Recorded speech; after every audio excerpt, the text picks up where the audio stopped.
আসসালামু আলাইকুম এভরিওয়ান, কি অবস্থা সবার? বরাবরের মতো নতুন একটা ভিডিও নিয়ে আবারও চলে আসলাম। তো আজকে আমি চলে এসেছি কোথায় দেখতে পাচ্ছেন আমার চারিপাশে শুধু মাঠ আর মাঠ, আর পিছনে বড় বড় কিছু বিল্ডিং আছে। তো এই বিল্ডিংগুলো কোন জায়গায় এবং মাঠটা কোথায় সে সম্পর্কে কিন্তু আমি আজকে আপনাদেরকে জানাবো।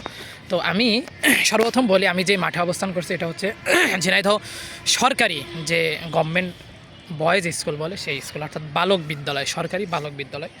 তো সেই সরকারি বালক বিদ্যালয়ের যে বড় মাঠটা, সেই মাঠ সম্পর্কে আজকে একটু গবেষণা করা যাক। তো প্রথম কথা হচ্ছে এই মাঠটা কিন্তু অনেক বড়, প্রায় মোটামুটি একটা স্টেডিয়াম ধরা যায় যদি চারপাশ থেকে সেই ঘিরে দেওয়া হয়।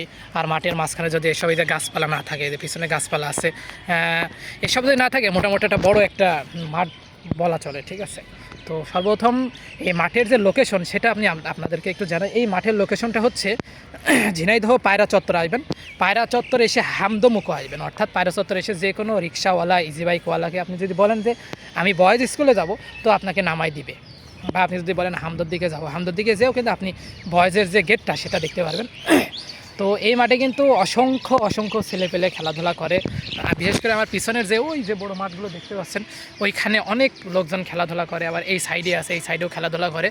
যদিও বর্তমানে এই জায়গাটা জলাশয় লেগে গেছে, আপনারা দেখতে পাচ্ছেন আমার পিছনের যে জায়গা একটু জলাশয় মতন, জলাশয় মানে বড় সড়ো জলাশয়। এখানেও কিন্তু পানি জমে গেছে। তো এখানে গর্ত থাকার কারণে হচ্ছে এই পানিটা জমে গিয়েছে বৃষ্টি হওয়ার কারণে। আবার মাঝে মাঝে আমাদের বয়েজের মাঠ পুরাটাই পুকুর হয়ে যায়, দেখতে পারি না আমরা কোন জায়গায় পানি আসার কোন জায়গায়, সেটা বর্ষাকালে হয়তো। অনেক দিন পর কিন্তু আমি বয়েজের মাঠে আসলাম, ভাবলাম যে আপনাদের সামনে একটু এই স্কুল সম্পর্কে বলি। তো আপনারা দেখতেই পাচ্ছেন এখানে পাখির বাচ্চারা কিন্তু অনেক সুন্দরভাবে গোসল করতেছে। কি সুন্দর বলেন, আসলে কিন্তু একটা অমায়িক করার বিষয়। তো আপনি এই মাঠে এসে কিন্তু মোটর সাইকেল চালানো শিখতে পারবেন, তারপরে সাইড চাকা অর্থাৎ কার যেইগুলো আছে ওইগুলো চালানো শিখতে পারবেন, তারপরে ফুটবল খেলতে পারবেন, হ্যাঁ। তারপরে আপনার যত রকমের খেলা আছে সব রকমই কিন্তু করতে পারবেন। এছাড়াও অনেকে বিশেষ করে রমজান মাসে আমরা এখানে ইফতারি করতে আসি।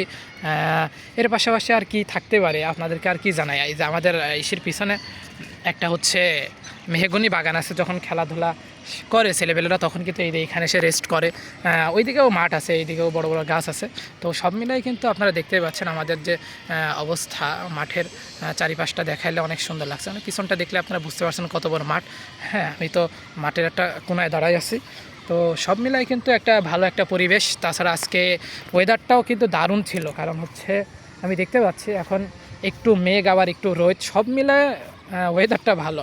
বেশি রোদ হলে তো আপনার জীবন শেষ হয়ে যাবে, আর যদি না হয় তাহলেও থাকবে, ঠিক আছে।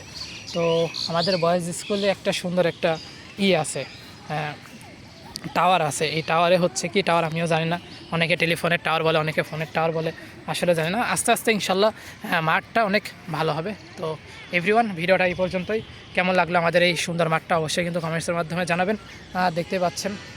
তো ভিডিওটা এই পর্যন্ত, সবাই ভালো থাকবেন, আল্লাহ হাফেজ।